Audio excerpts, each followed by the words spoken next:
तुल्ये च सुरेन्द्रे च कौशिके पाद संस्पृशि निर्विशेष मनस्काय श्री वीरस्वामिने नमः।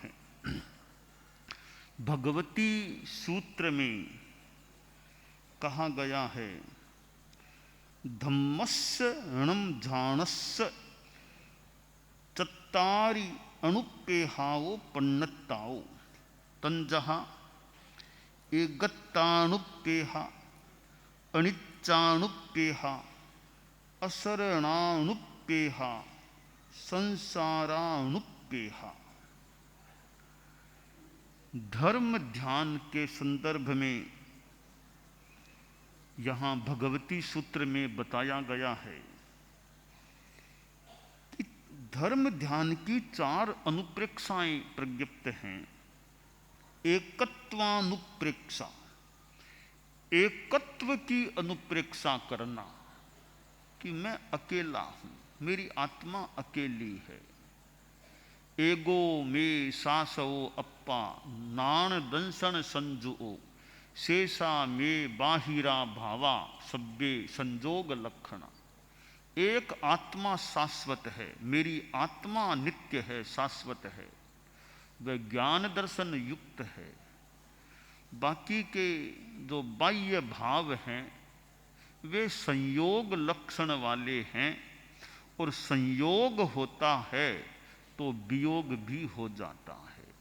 तो मैं अकेला हूँ, अकेला आदमी आता है। एक उत्पद्यते तनुमा नेक एव विपद्यते एक एव ही कर्म चिनुते सईक कह फल मश्नुते। अकेला आदमी जन्म लेता है और एक दिन अकेला ही विपन्न हो जाता है, मृत्यु को प्राप्त हो जाता है। अकेला कर्म का बंधन करता है, अकेला फिर कर्म जो बद्ध है उसका फल भोगता है। तो धर्म ध्यान की पहली अनुप्रेक्षा, एक अनुप्रेक्षा है एकत्व अनुप्रेक्षा।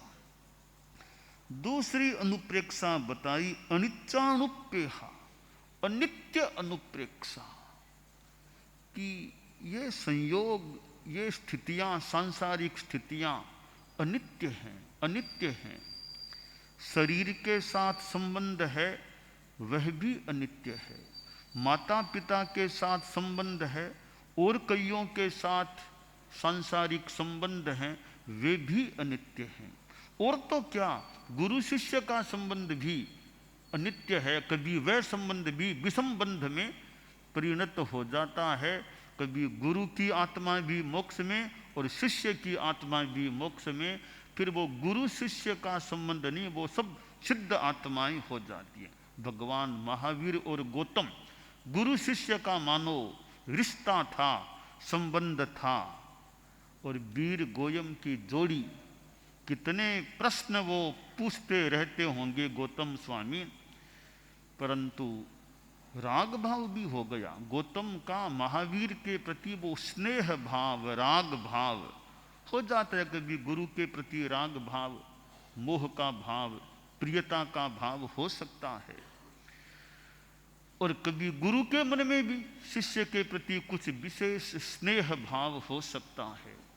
तो आखिर महावीर और गौतम दोनों निराग, महावीर तो निराग बन ही गए थे, गौतम भी निराग, राग मुक्त बन गए। बाद में महावीर भी मोक्ष जा चुके थे और गौतम भी मोक्ष में पहुंच गए। तो ये अनित्य, हमारे संबंध अनित्य हैं, मकान भी अनित्य है, यह पंडाल भी अनित्य है। आज यह पंडाल है, 1 महीने के बाद कोई आकर पता नहीं क्या स्थिति यहाँ मिलेगी, तो पंडाल भी अनित्य है। तो कितनी ये स्थितियां हैं। आज ये मंच है, अब 1 महीने बाद पता नहीं क्या यहाँ स्थिति रहेगी, ये अनित्य स्थितियां हैं।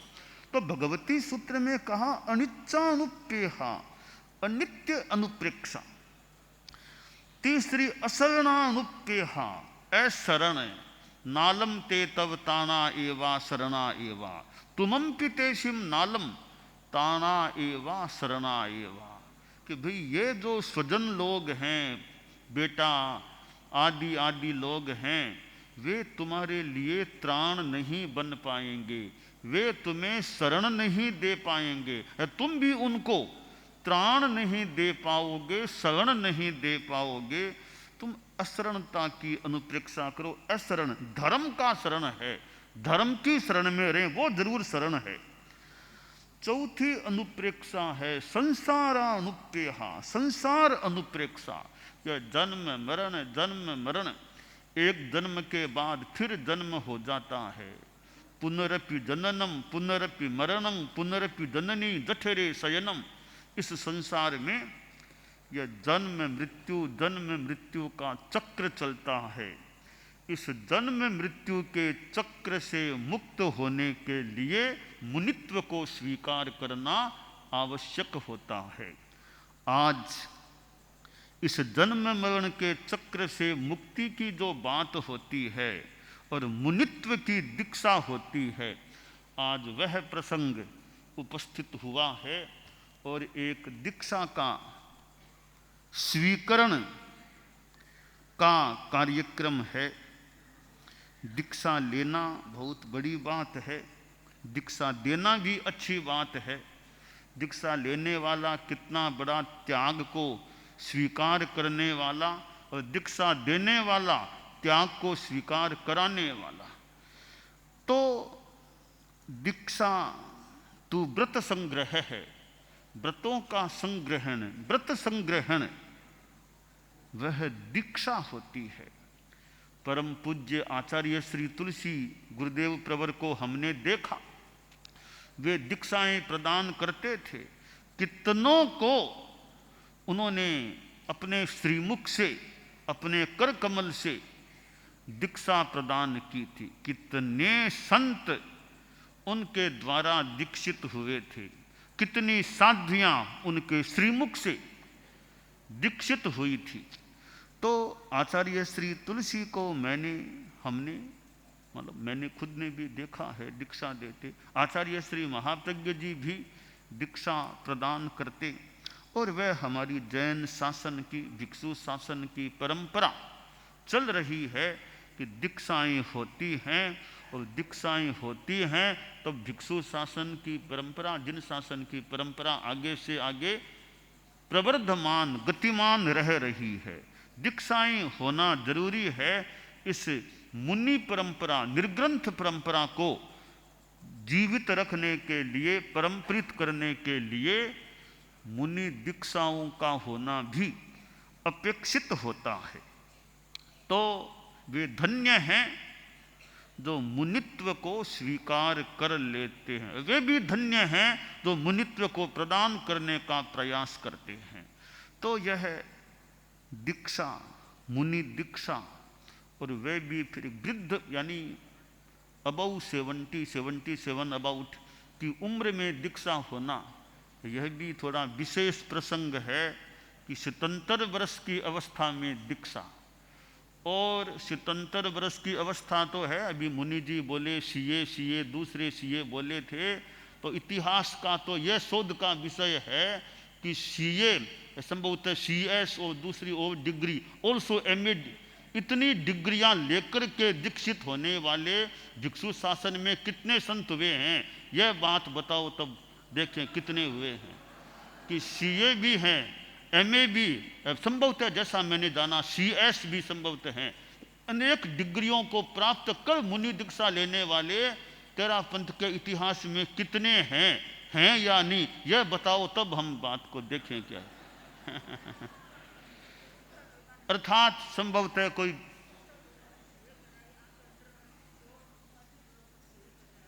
कईयों को सीए कराया होगा, कईयों को सीए है ना कराया, कईयों को 100 को सीए करीब करा दिया है। मतलब हैं? हाँ, तो तो ऐसी दीक्षा कि सीए करके कईयों को सीए कराने में योगदान और एमए और सीएस जो भी यथासंभव जो बातें हैं, इतनी स्थिति प्राप्त करके दीक्षा लेने वाला तेरा पंथ के हमारे संघ के इतिहास में और कोई उदाहरण है क्या? कोई है मतलब हमारे संत कोई बताए हो तो? लगता विरल ही है ऐसा दीक्षा प्रसंग कोई। तेरा पंथ के 200 लगभग 64 वर्ष के इतिहास में कोई सीए इतनों को सीए जो भी कराने की का कार्य जो भी यथासंभव, और जो एमए सीएस जो बातें इतना करके कोई साधु दीक्षा ले, या जैन श्वेतांबर तेरा पंथ के इतिहास में और कोई प्रसंग है क्या? कोई हो तो बताएं, वरना विरल प्रसंग तो कहा ही जा सकता है, यह लग रहा है। तो आज एक ऐसे अवस्था से जो काफ़ी उच्च हैं और शिक्षा से भी वैसे अच्छे हैं, ऐसे अनेक संस्थाओं में कार्य कर चुके हैं, अनेक संस्थाओं में सेवा मानो दे चुके हैं, ऐसे हमारे श्रावक जो रहे हैं, और प्रतिमा की साधना की जो बात, तो ऐसे आज मुमुक्षु दीक्षार्थी की दीक्षा होने जा रही है। तो परिचय तो बता दिया गया, आज्ञा पत्र यह मेरे पास आ गया है, और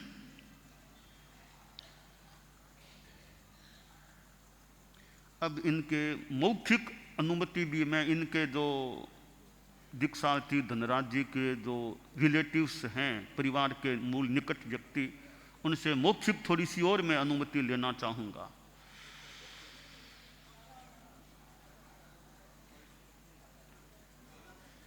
देखिए, अभी तक ये वैसे आपके परिवार के ही हैं, अभी तक हमने दीक्षा दी नहीं है, अभी तक आपके परिवार के ही हैं वैसे सदस्य, आपके पिताजी और जो भी हैं। तो अब आपकी हम इनको दीक्षा दें, आप सबकी अनुमति है ना, हम दीक्षा दे दें इनको, हैं? ठीक है ना? ठीक है ना? ठीक है।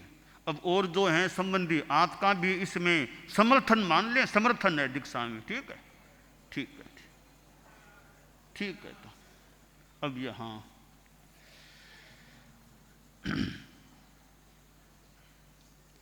अब मैं मूल दीक्षा संस्कार की तरफ द्रुत गति से आगे बढ़ने का प्रयास कर रहा हूं, आप लोग देखें मेरे स्थान पर। मैं थोड़ा श्री धनराज जी से भी पूछना चाहूँगा कि देखिए, प्रतिमा की साधना एक चीज है माना, और सुमंगल साधना भी अच्छी चीज है, पर मुनि दीक्षा होती है।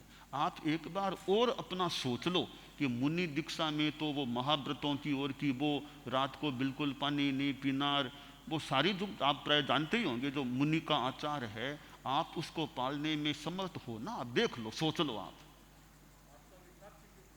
हैं? हाँ,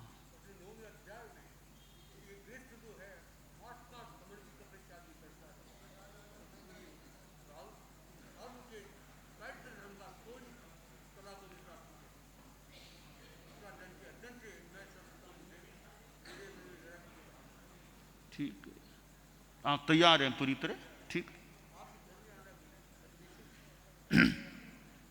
ठीक है। तो आप खड़े रहो, अब खड़े रहो।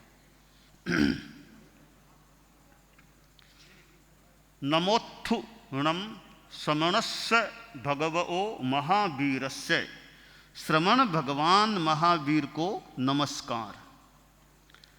परम श्रद्धेय जैन श्वेतांबर तेरा पंथ धर्म संघ के आद्य आचार्य परम वंदनीय आचार्य भिक्षु को नमन वंदन।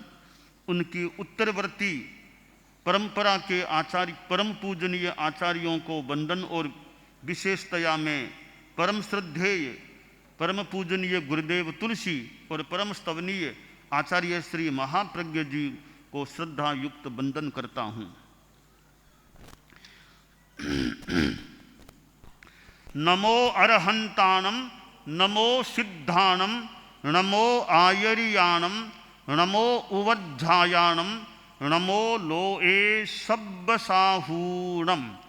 एसो पंच नमोक्कारो सब्ब पावपणासनो।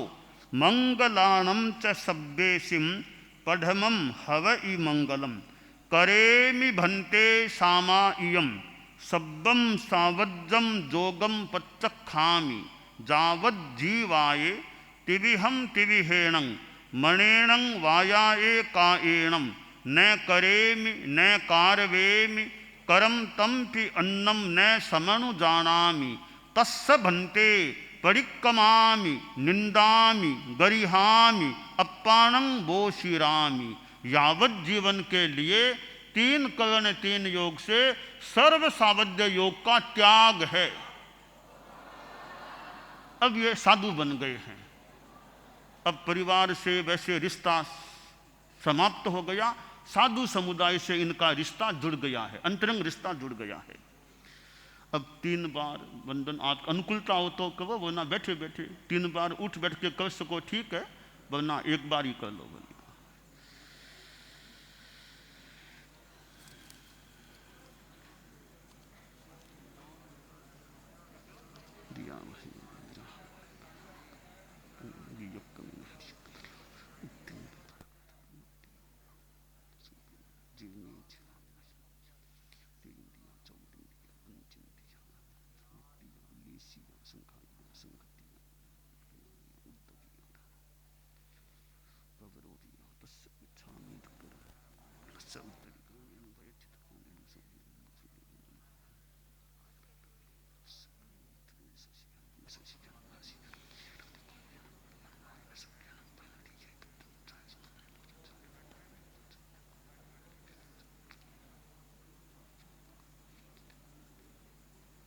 अब अतीत की आलोचना आर्ष वाणी के द्वारा कराई जानी है।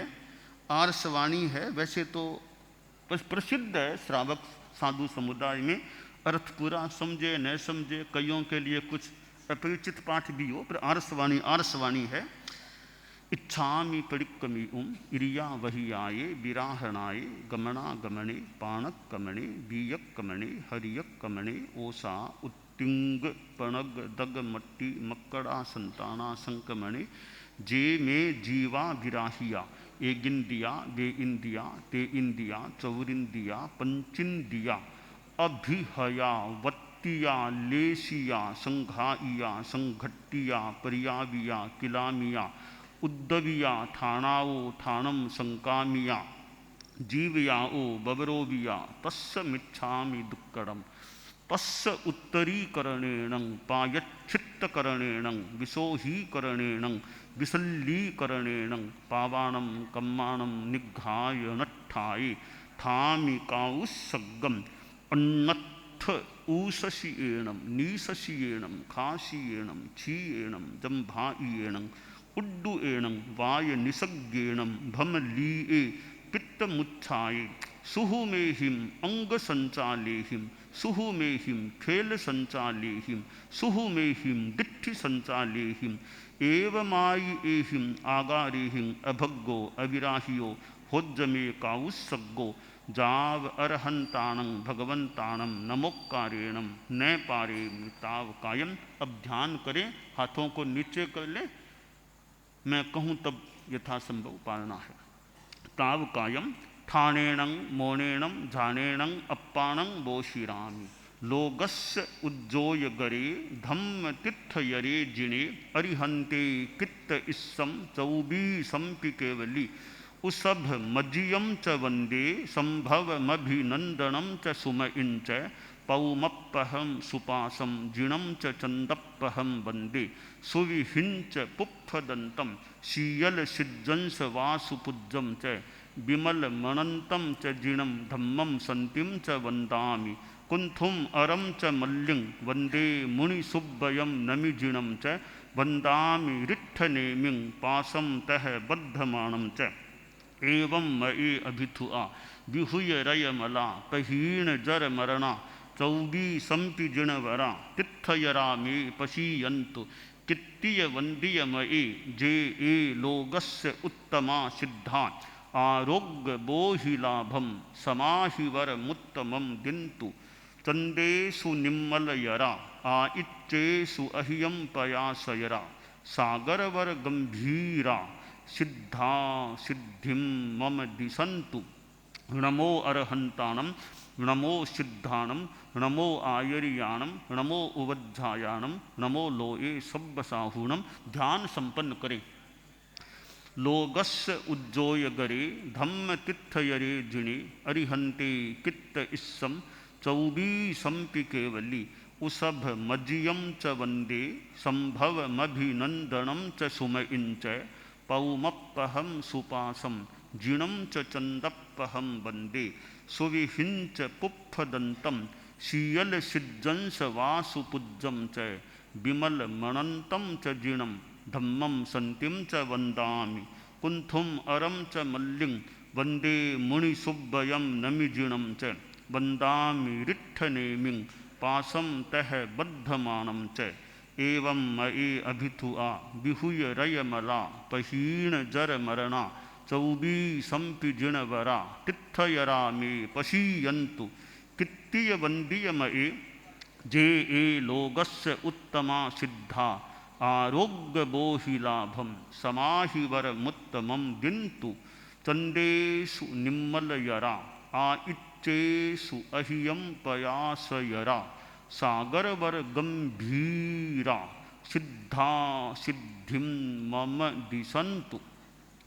नमोत्थु नम अरहंताणं भगवंताणं आयिगराणं तिथयराणं सह संबुद्धाणं पुरीशोत्तमानं पुरीशशीहाणं पुरीशवर पुंडरीयाणं पुरीशवर गंधहत्थीणं लोगुत्तमानं लोगनाहाणं लोगहियाणं लोगपैवाणं लोगपज्जोयगराणं अभयदयाणं चक्षुदयाणं मग्गदयाणं शरणदयाणं जीवदयाणं बोहिदयाणं धम्मदयाणं धम्मदेशयाणं धम्मनायगाणं धम्मसारहीणं धम्मवर चाउरंत चक्रवट्टीणं दीवोताणं शरण गईप इट्ठा अपरिहय वर नाण दंसन धराणं विअट्टछौमाणं जिणाणं जावयाणं तीर्णाणं तारयाणं बुद्धाणं बोहयाणं मुत्ताणं मोयगाणं सव्वन्नूणं सब्बदरिशीणं शिवमयल मरुय मणंत मक्खयत मव्वा बाह मपुनरावत्तयं सिद्धि गई नाम ध्येयं ठाणं संपत्ताणं नमो जिणाणं जिय भयाणं जिय भयाणं। यह अतीत की आलोचना हो गई है। इसके बाद केशलोच संस्कार होता है कि दीक्षित के जो थोड़े से प्राय बाल रहते हैं उन बालों को लिया जाता है। वह हमारी केशलोच की भी एक जैन शासन की परंपरा है। केशलोच चलता है हमारे यहाँ, आज भी वो परंपरा चल रही है। ठीक है, यत्किंचित कुछ विकल्प की बात भी होती है, फिर भी हमारी केशलोच की परंपरा वैसे प्रायः सुरक्षित प्रतीत हो रही है। नवदीक्षित के प्रायः बाल तो वैसे वर्तमान में वो अपनीत करा लिए जाते हैं। थोड़े से बाल चोटी के वहाँ प्रायः बचा के रखे जाते हैं या बचते हैं, वो अब लिए जा रहे हैं।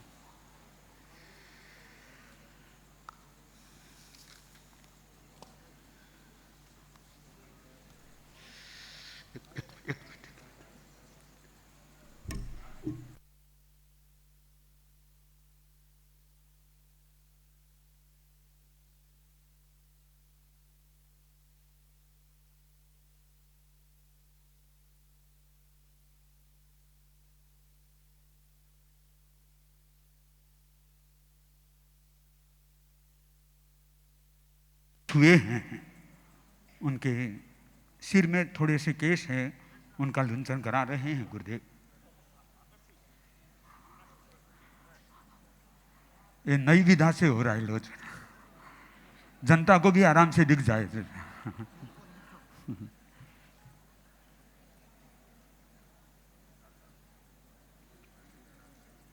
और इधर धनराज जी के संसार पक्षी नातीले भी कई साधु साध्वियाँ हैं। मुनि श्री कमल कुमार जी स्वामी, साध्वी सोमलता जी, परम यशा जी, विशाल यशा जी, विनम्र यशा जी और स्वर्गीय साध्वी धर्म यशा जी, ये कई साधु साध्वियाँ जो नातीले भी हैं। और अब परम पूज्य गुरुदेव ने ये केश लुंचन का काम संपन्न कर दिया है। अब पुनः परम पूज्य गुरुदेव अपनी अमृत देशना आगे प्रारंभ कराएंगे। और अब आप लोग भी ये दृश्य देख करके धन्य होते होंगे। ये सोचें, इधर 77 पार का व्यक्ति दीक्षित हो रहा है, कोई 17 वर्ष का व्यक्ति भी दीक्षित होने की इच्छा रखे।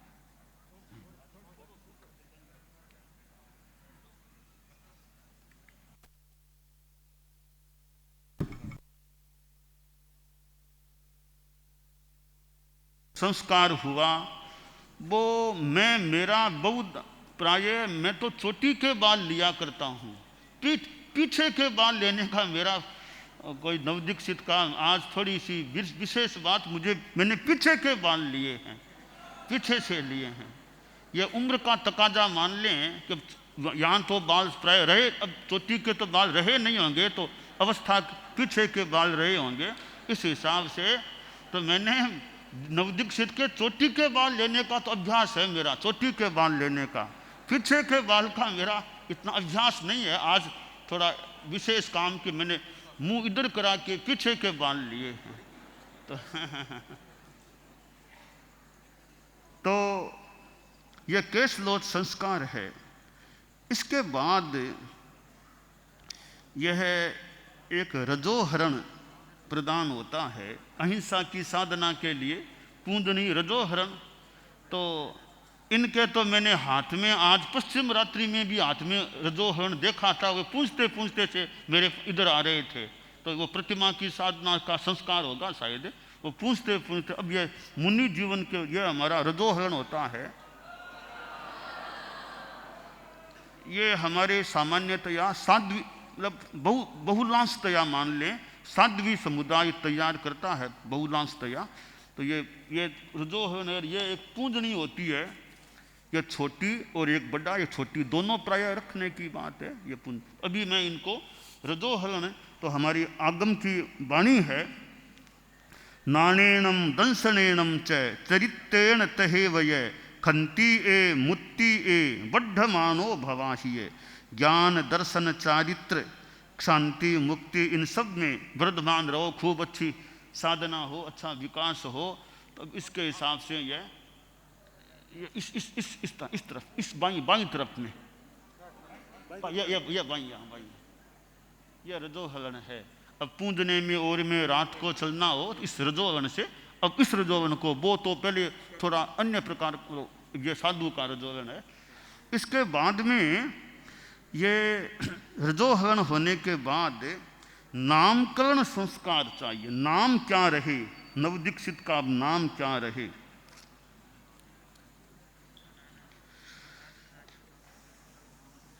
तो इनका ऐसे धनराज जी नाम था। धनराज नाम थोड़ा सांसारिक हो गया, थोड़ा धन की बात सांसारिक होती है, इसलिए वो धन तो अब हम इतना बढ़िया नहीं मानते साधु जीवन में। तो इनका हम धन की जगह ध्यान करते हैं।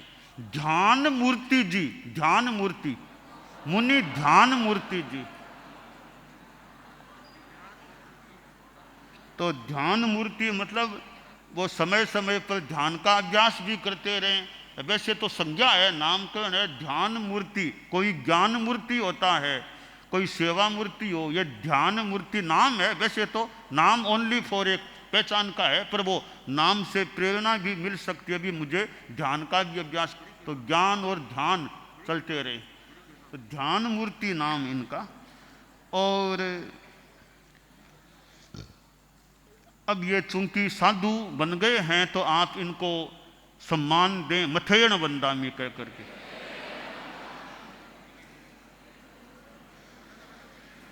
अब देखिए मुनि ध्यान मूर्ति जी, अब आप साधु बन गए हैं तो वैसे आप पहले से ही बहुत संभवतः परिचित हैं, जानकार होंगे।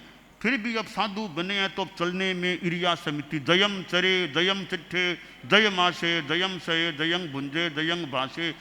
संयम पूर्वक चलना, संयम पूर्वक खड़ा रहना, संयम पूर्वक बैठना, संयम पूर्वक सोना, संयम से भोजन करना, संयम से बोलना, सहन करना, खूब अनुकूल प्रतिकूल आ जाए सहन करना। यह साधु जीवन है। तो खूब उम्र हालांकि बताया 77 लगभग है, उम्र का कोई खास बात नहीं, अपनी अच्छी साधना चले, चित्त में समाधि शांति रहे, जितना हो सके काम करने का। आपने कहा सेवा लेनी नहीं पड़े, तो जितने सेवा दे सके देने का, लेनी हो तो लेने का भी कोई संकोच की वाली बात नहीं है। तो ये मुनि हमारे नवदीक्षित ध्यान मूर्ति जी हैं। अब इनको चर्या आदि का प्रशिक्षण देख रेख, वैसे आचार्य का अनुशासन है ही। हमारे बहुश्रुत परिषद के सदस्य मुनि दिनेश कुमार जी, तो मुनि दिनेश कुमार जी की देख रेख में इनके पास यो और ज्ञान आदि वो सब विकास प्रशिक्षण का प्राप्त करने का।